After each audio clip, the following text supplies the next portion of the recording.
how to keep juniors motivated and how to keep them staying in your company.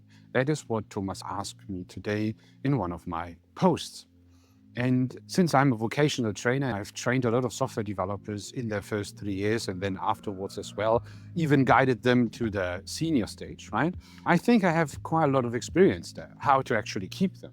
Of course, it's a little bit easier if you say vocational training because there are some contracts behind that, especially in Germany, right? So it is not that easy to actually leave, but no one wanted to really leave. The point is that if the first thing you really need to do is to say juniors are people who are actually still learning their craft. The junior level is not meant to be the intermediate, fully developed, I'm the worker person type of developer who can basically do everything and carry 100% workload a day. That is not what the junior is. And if we actually hire someone into that role and just pay them a mediocre amount of money, and we don't provide any future vision, any future development, and just expect that person to work here, these juniors then will leave on some point in time because they don't have an incentive there other than money.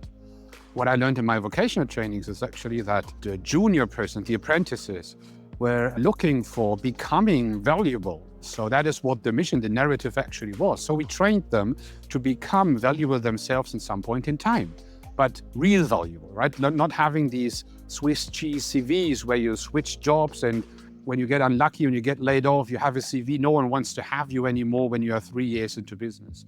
And that is what you really need to avoid. You need to make sure and clear that everyone understands what the first 3 years of a person in a craft actually is. It's all about learning. And if you have a junior who is applying, telling you, I have made a 6-month training, I have already had positions somewhere for half a year, and asks you for a strangely high amount of money, don't take that person. Don't get me wrong, people, especially juniors. That is often a sign that this person will do the very same after a while again with you. I simply saw that too often. And the reason behind that is that person isn't really worth the money right now. Especially when we have so many seniors on the market which could take the role, but they don't find jobs. It is not that severe anyway, but this is an aftermath problem as well, at least to some degree. We have this problem that too many people jumped on the market with boot camps or similar and didn't take this as an opportunity to get into the business and stay with a company to get into your first years and become a solid developer. Instead, they followed this big idea on social media to job hop in order to increase money.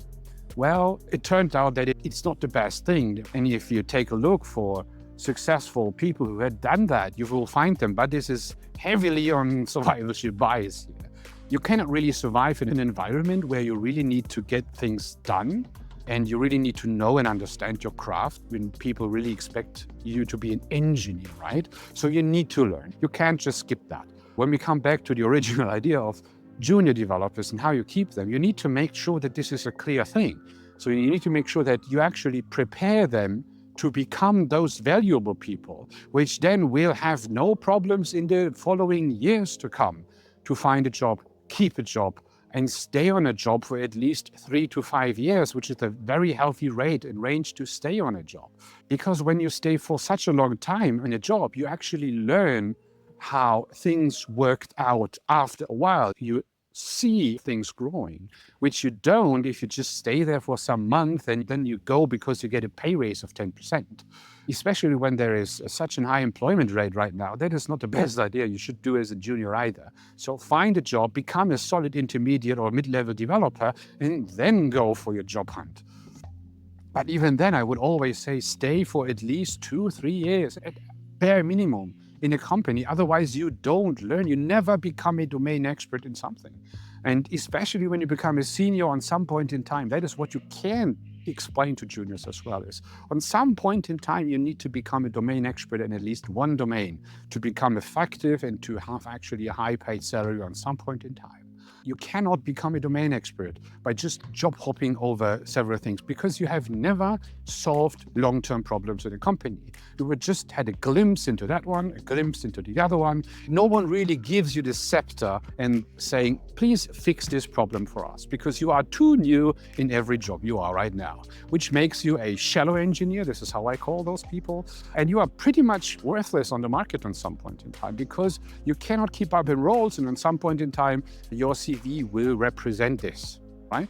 For advice for people who train juniors, vocational trainers, people in universities, in companies, startups, I don't know, narrate this, make clear what is your career plan. Help people to develop career plans. Don't leave them totally alone with themselves. Explain what are the first 3 years, what are the next coming 5 years, and what is then the seniorship level actually, what you actually need to work towards in the next years. That helps quite a lot. You need to get the people the right idea of what's actually going on in our industry. Our industry doesn't have those rules and those guidelines like in other industries. We don't have that. It is Wild West still. So help the people. This is the responsibility of seniors and companies, trainers and coaches, to actually help people and not just help them to the next job, but what they actually need to do in this job. How to become successful long-term. When you're 20 years old, the first 3 years don't matter at all. You have 50 more years to go at least.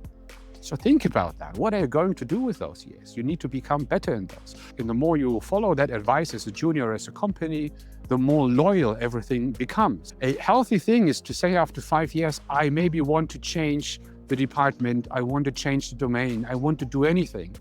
But that's healthy then, because you have done a lot of deliberate time in one thing, one domain, one team.